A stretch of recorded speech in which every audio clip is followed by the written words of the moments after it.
오늘은 공감의 법칙이라는 제목으로 하나님 말씀 증거하도록 하겠습니다. 제가 딱 2주 전 이 자리에서 소통의 법칙에 관해 말씀을 전하였습니다. 소통이란 트일소 통할 통, 즉 막히지 아니하고 잘 통한다라는 그런 의미를 가지고 있고, 더불어 뜻이 서로 잘 통하기에 오해가 없음을 나타내는 단어라고 말씀드렸습니다. 더하여서 소통의 법칙 2가지를 말씀드렸습니다. 첫째는 낮은 자리를 사모하라. 둘째는 십자가를 사모하라. 처음 들으신다라는 표정을 지으시는데 감사합니다. 그래야 제가 또 설교를 할 수 있으니까요. 결국 소통은 혼자서는 이룰 수 없는, 즉 나 외에 다른 누군가와 함께 이루어가는 그러한 단어라는 뜻입니다. 누구나 혼자가 아닌 더불어 살아가는 그 세상 속에서 소통은 너무나 중요한 단어가 되었습니다. 서로 뜻이 통하여 오해 없이 잘 통하는 세상을 추구하는 우리에게 또 하나의 교훈이 있는 내용을 전해드리겠습니다.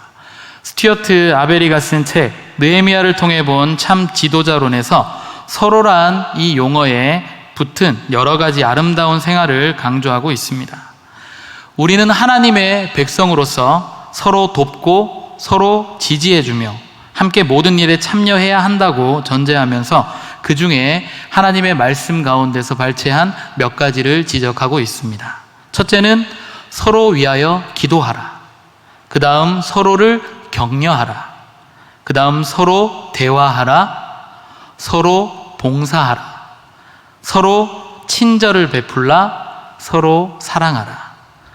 기도하고 격려하고 대화하고 봉사하고 친절을 베풀고 사랑하는 것, 혼자 하는 것이 아니라 서로 그렇게 하라는 내용이 담겨져 있습니다. 교회라고 하는 것, 교회란 하나님의 부르심을 따라 예수 그리스도의 이름으로 모인 공동체를 뜻하는데, 이처럼 이 자리에 모인 저와 여러분들은 진정한 의미로서의 교회입니다.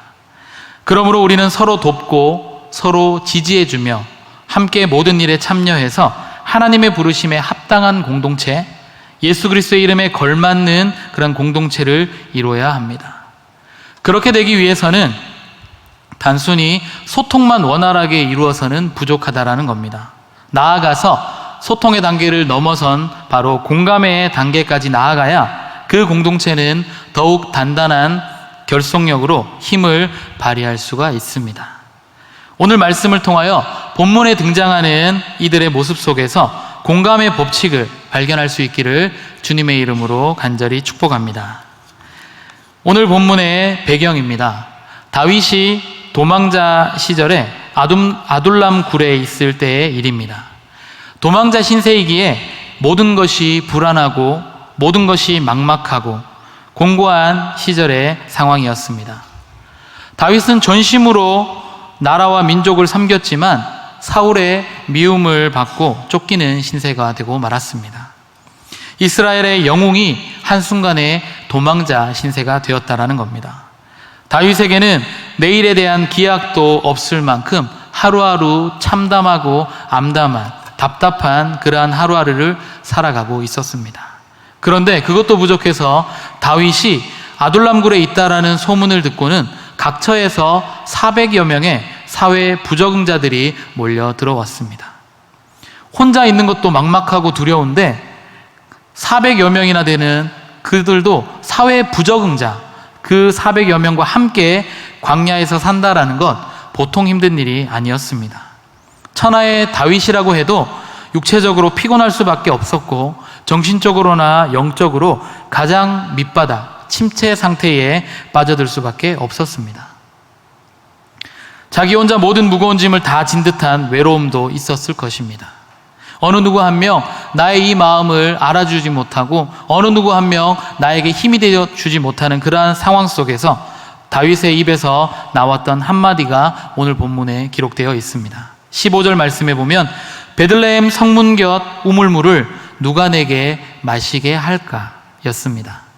다윗은 그때 마실 물이 진짜 없어서 이런 말을 한 것이 아닙니다. 그것은 당시 다윗이 얼마나 외롭고 얼마나 괴로웠는지를 잘 대변해주는 하나의 문장의 표현입니다.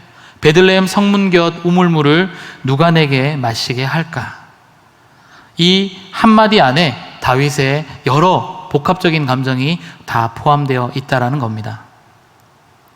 예전에 부산 초량교회를 방문한 적이 있었는데 그곳에서 소양 주기철 목사님에 대한 여러 가지 이야기들을 들을 수가 있었습니다. 특히 주기철 목사님은 평양 산정현교회 목사로 있던 1936년부터 신사참배 반대 및 기독교 신앙 수호운동을 펼치다가 5차례나 투옥 끝에 1944년 4월 21일 평양 형무소에서 48세의 나이로 생을 마감하셨습니다. 주기철 목사님의 여러 일화들 중에 1940년 겨울 평양 경찰서에서 모진 고문을 받던 주기철 목사님은 부인이었던 오정모 씨가 속옷을 지어가자 이렇게 이야기했다라고 합니다. 왜 옷에 솜을 넣어서 나를 괴롭게 하느냐라고 하소연했다라고 합니다. 고문을 받아 흘린 피와 고름이 바닥으로 흘러내리지 않고 그 두터운 솜에 스며들어 추위에 겨울 바람에 몸을 움직일 때마다 상처 입은 피부가 그 얼어붙은 옷에 쓸려서 고통이 너무나 컸기에 이렇게 말씀하셨다라고 합니다. 그리고 순교 하루 전인 4월 20일 온몸이 만신창이가 된 주기철 목사님은 간수의 등에 엎여서 부인을 만난 뒤 마지막으로 이 말을 남기셨다라고 합니다. 여보, 나 따뜻한 숭늉 한 그릇 먹고 싶소. 이 한마디를 남기셨다라고 합니다. 신사참배에 반대하고 그토록 강인한 신앙의 그 모습을 보이셨던 주기철 목사님의 마지막 한마디는 지극히 소박하고 지극히 실제적이었습니다.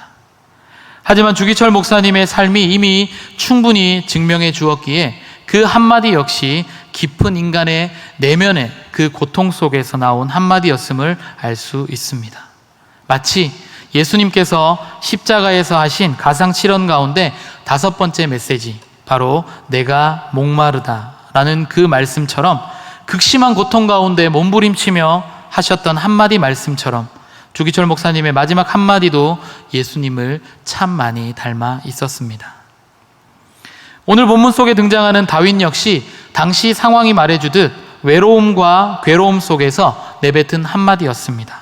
베들레헴 성문 곁 우물물을 누가 내게 마시게 할까? 당시 베들레헴에는 블레셋의 요새가 있었습니다. 사울 왕은 일평생 블레셋과 전투를 벌였습니다.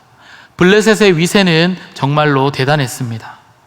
블레셋은 가나안에 살고 있던 이스라엘이 강성해지지 못하도록 허리를 끊으려고 그렇게 계획했습니다. 남쪽과 북쪽 지파의 그 중간 지점을 점령하고는 그곳에 수비대를 둠으로써 왕래를 차단하여 국력이 통합되는 것을 막으려고 했습니다. 이런 전략적인 차원에서 다윗의 동네에 베들레헴이 점령되었고 블레셋 수비대가 주둔하게 된 것입니다. 다윗은 지금 비록 도망자 신세이기도 했지만 이런 점에서 베들레헴에 접근하는 것이 굉장히 어려웠을 것입니다. 다윗이 그저 고향에 있는 그 물을 마시고 싶다고 한 것은 단순히 그 고향에 대한 향수병이 아니라 나라에 대한 걱정 때문이었습니다. 그리고 그 물을 떠오라고 어느 누구에게도 명령한 적이 없습니다. 그저 터져나온 탄식의 한마디였습니다.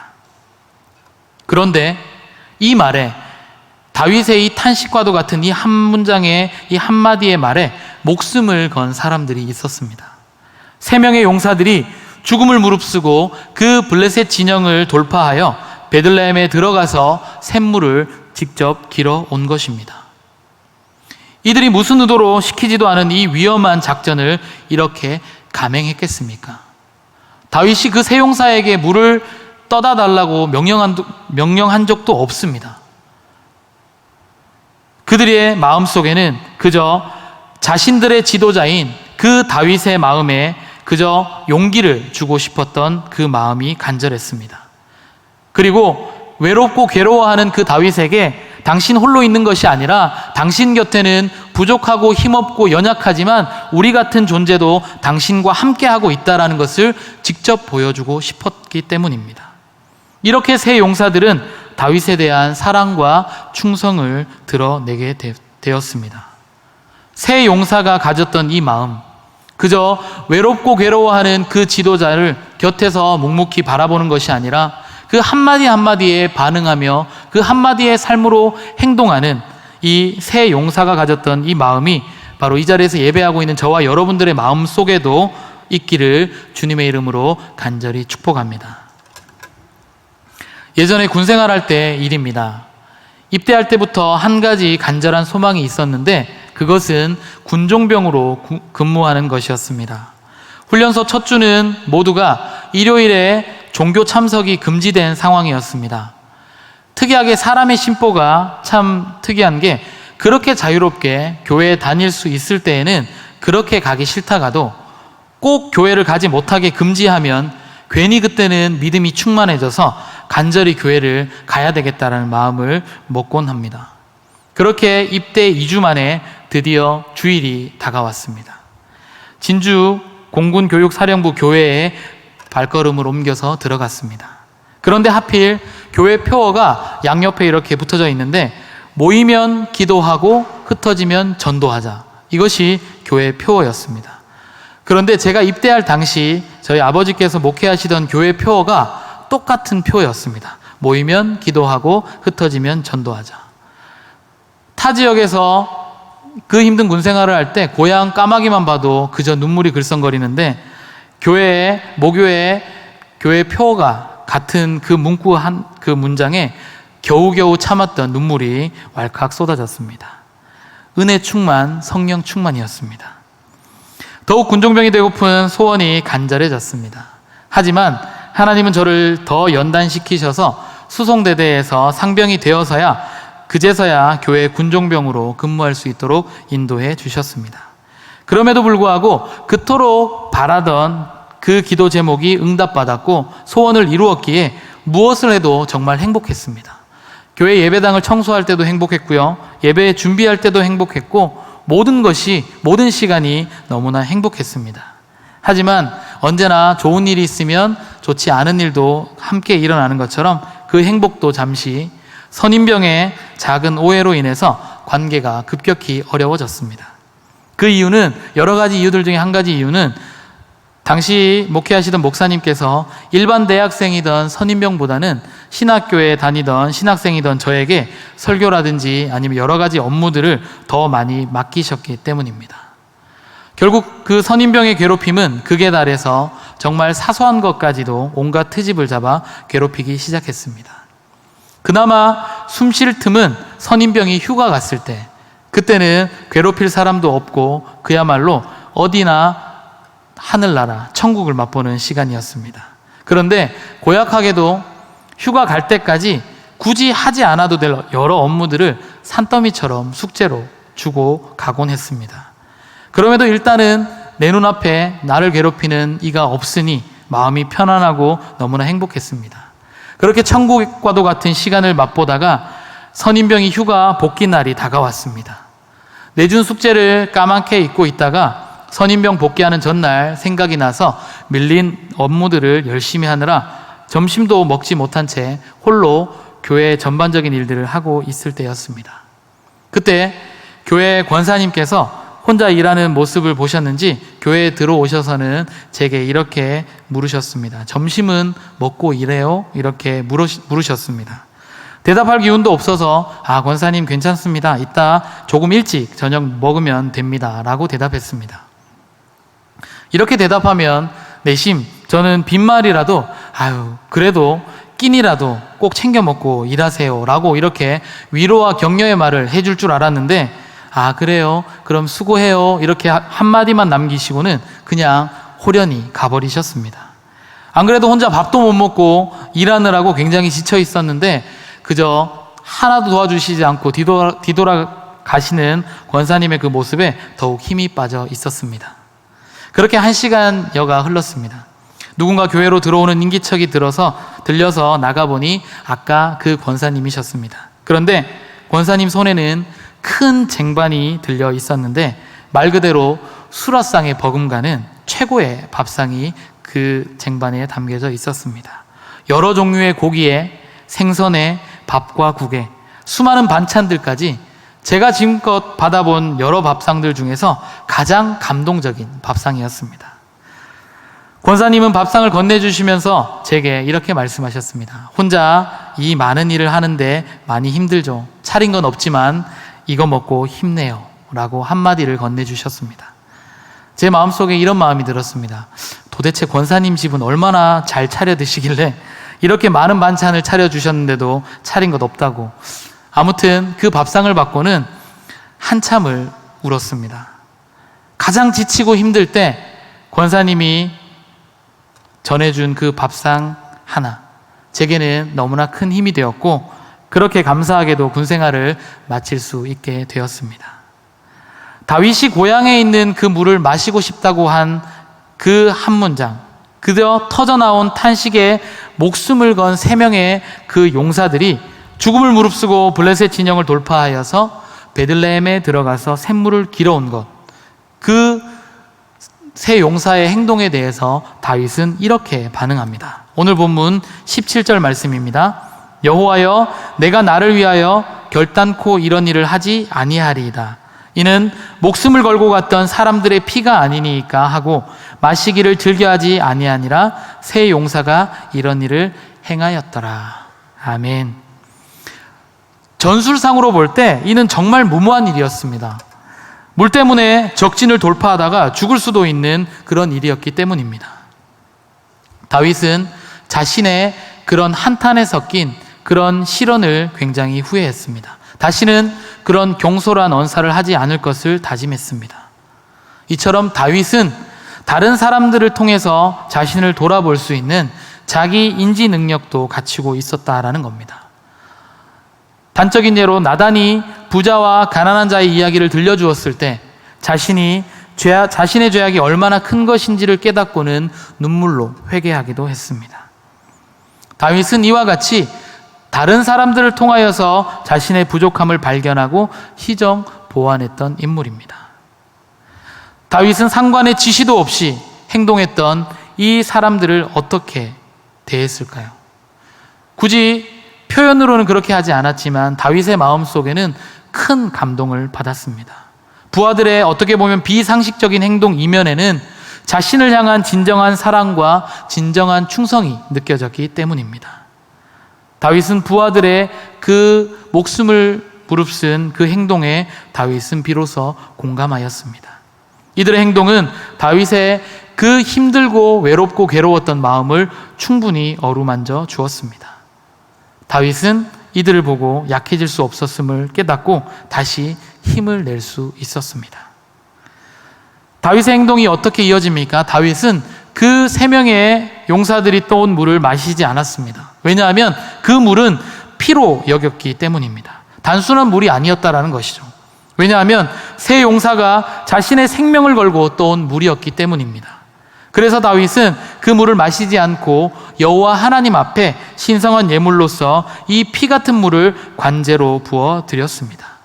관제라고 하는 것은 구약시대에 행해진 각종 희생제사 중에 하나로서 화제, 거제, 요제, 전제 중에 하나였습니다. 관제는 화제를 드릴 때에 제물에 포도주나 술, 기름이나 피 등을 부어서 드렸던 제사입니다.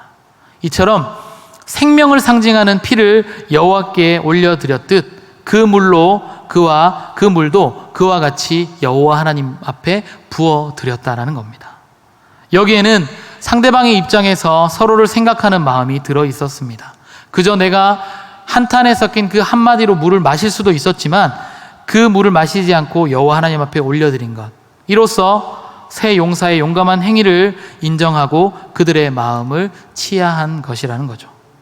이 일을 통하여 다윗의 아둘람 공동체는 새로운 힘을 얻었고 화합하고 단결하는 계기가 되었습니다.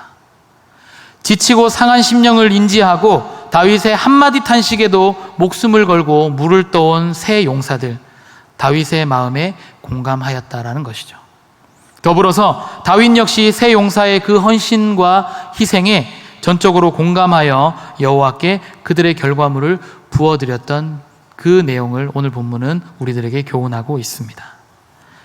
그렇다면 공감이란 어떤 의미를 가지고 있을까요? 공감은 그리스어 엠파테이아라고 하는 그 어근을 두고 있는데, 안이라고 하는 그 의미의 접두사 엠과 그 다음에 느낌이라고 하는 파토스라고 하는 이 말이 합쳐진 것입니다. 그리스어로 공감이라는 것은 즉 상대방의 느낌 안으로 들어가는 것을 의미합니다. 공감은 다른 사람의 감정을 읽을 수 있다라는 뜻으로 해석이 되어집니다. 상대방의 감정의 파장을 읽으면서 그것이 자신의 감정으로 느껴질 때 비로소 공감이 일어나게 된다는 것입니다. 이렇게 공감이 일어날 때 모든 관계는 적대적인 관계에서 협조적인 관계로 바뀌게 됩니다. 누군가 나의 마음을 직접 느끼고 나의 마음의 파장에 함께 움직일 수 있다는 것, 큰 감동과 위로와 힘이 될 수 있다는 겁니다. 역지사지라는 그 말은 입장을 바꾸어 생각해 본다라는 말입니다. 그 사람의 삶의 자리에 들어가면 과연 나는 어떻게 생각하고 행동했겠는가를 미루어 짐작해 봄으로써 상대방을 이해하는 것입니다. 또한 서양 속담에 상대방의 신발을 신어본다라는 말이 있는데 이것도 동일한 취지로 쓰여진 말입니다. 결론적으로 공감의 법칙 두 가지만 이제 전해드리고 말씀을 맺고자 합니다. 먼저 공감의 법칙 첫 번째는 바로 상대방의 말에 반응하라입니다. 상대방의 말에 반응하라. 좋은연애연구소 김지윤 소장의 강의 중에서 화성에서 온 남성과 금성에서 온 여성이 효과적으로 대화할 수 있는 간단한 비법을 소개해 주었었는데 3마디만 잘해도 대화가 된다라고 합니다. 그 3마디 말은 지극히 단순합니다. 요즘은 많이 쓰진 않지만 이전에 조금 썼던 말입니다. 헐이라는 단어 아시죠? 헐, 정말, 대박. 이 3단어, 이 3마디만 맞장구 쳐주면 소통이 이루어지고 공감이 이루어진다는 겁니다. 모든 관계는 만남과 행동에 따라서 더욱 깊어지느냐 아니면 그저 스쳐 지나가느냐 그렇게 결정이 되어집니다. 상대방의 말에 반응해 주는 것이야말로 공감 공동체로 가는 첫 걸음이 될 수 있다는 겁니다. 지금부터 제가 말씀드리는 이 문장 끝에 앞서 알려드렸던 3마디 뭐라고요? 헐, 정말, 대박. 이 3단어로 응답해 주시면 됩니다. 첫째, 당신은 죄인입니다. 반응이 왜 이러시죠? 죄인이라고 해서 마음이 불편하십니까? 당신은 죄인입니다. 헐. 둘째, 당신의 죄를 대신해 예수님은 십자가에서 죽으셨습니다. 정말? 셋째, 당신이 예수님을 믿기만 하면 구원을 얻게 될 것입니다. 대박. 할렐루야. 어떻게 보면 이 3문장 지극히 가장 복음의 핵심 메시지입니다. 우리 모두는 죄인이고 우리의 죄를 대신해서 예수님 십자가에 죽으셨는데 우리가 그 예수님을 믿기만 하면 구원을 얻게 된다는 것. 이 어떻게 보면 지극히 본질적인 이 문장 앞에 우리는 헐, 정말 대박이라고 하는 이 3문장으로도 반응하지 않고 표현하지 않고 그저 미지근한 우리의 신앙을 살아가고 있지는 않은지요. 그래서 제가 한번 연습을 해보았습니다. 이런 반응이 우리의 삶 가운데 계속해서 지속적으로 이루어져야 된다는 겁니다. 너무 오래전에 느꼈던 그 구원의 감격이라서 이 감격이 묻어진 우리의 삶에 내가 죄인임을 깨달았을 때 반응하는 것, 내 죄를 대신해서 예수님은 십자가에 죽으셨다라는 그 사실을 다시 한 번 더 경험하는 것. 그럼에도 불구하고 우리가 예수님을 믿기만 하면 구원을 얻게 된다라는 이 놀라운 사실에 우리는 날마다 반응하며 그렇게 살아갈 수 있기를 주님의 이름으로 간절히 축복합니다. 공감의 법칙 두 번째는 상대방의 삶에 행동하라. 상대방의 삶에 행동하라입니다. 우리는 가끔 동감과 공감을 혼돈할 때가 있습니다. 동감은 같을 동 느낄 감입니다. 같은 느낌이라는 거죠. 남과 같은 느낌을 의미하는 것이고 공감이라고 하는 것은 함께 느낄 감입니다. 즉 함께 느낀다. 남의 생각이나 의견에 대해서 자기도 그러하다라고 함께 느끼는 것을 공감이라고 그렇게 표현합니다. 쉬운 예로 흙구덩이에 빠진 사람을 보고 구덩이 밖에서 안쓰럽게 여기며 손을 내미는 사람은 동감하는 사람입니다.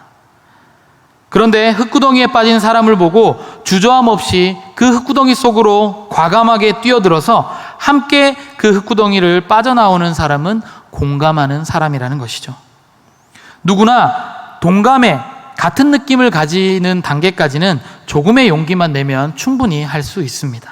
그러나 공감의 단계까지, 함께하는 이 단계까지는 더 많은 용기뿐만 아니라 오늘 본문의 3명의 용사들처럼 상대방을 향한 진정한 사랑과 충성이 내재되어 있어야 된다는 겁니다. 마지막으로 이 예언만 들고 말씀을 맺고자 합니다.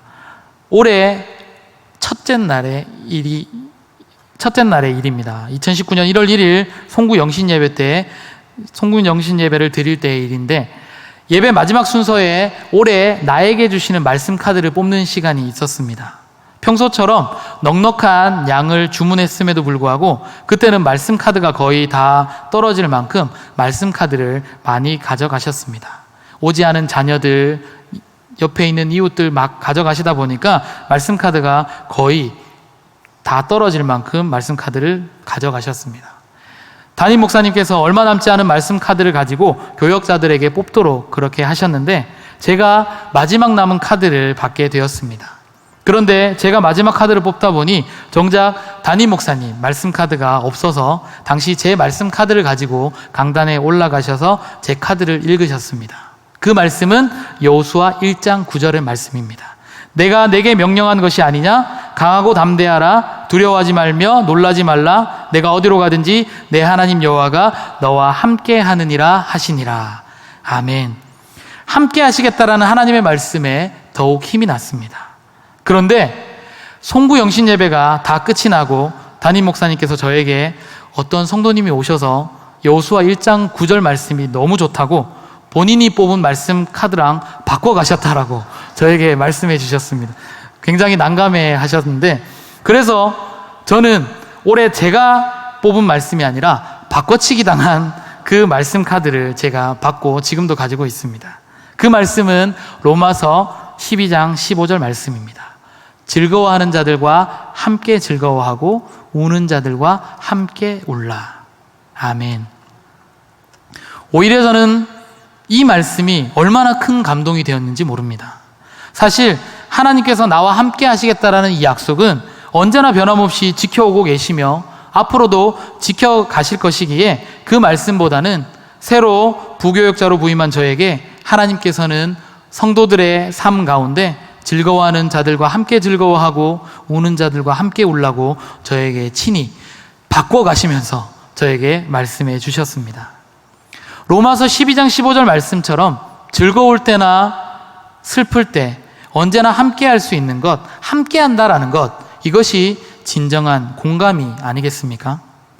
세상이 많이 각박해졌다고 하지만 아직은 그래도 충분히 살만한 세상을 살아가고 있습니다. 우리가 속하여 있는 이 교회 공동체 역시 서로의 삶에 조금만 더 관심을 가져주고 조금만 더 반응해주며 함께 한다라면 충분히 서로 마음과 마음이 소통되는, 공감되는 그런 공동체로 나아가게 될 줄로 믿습니다. 너무 나의 길을 걷기 위해서 앞만 보며 뛰어가지 마시고 조금만 속도를 늦추어서 옆을 바라보시고 더불어 함께 믿음의 여정을 함께 걸어갈 수 있는 저와 여러분들의 삶이 되시기를 주님의 이름으로 간절히 축복합니다.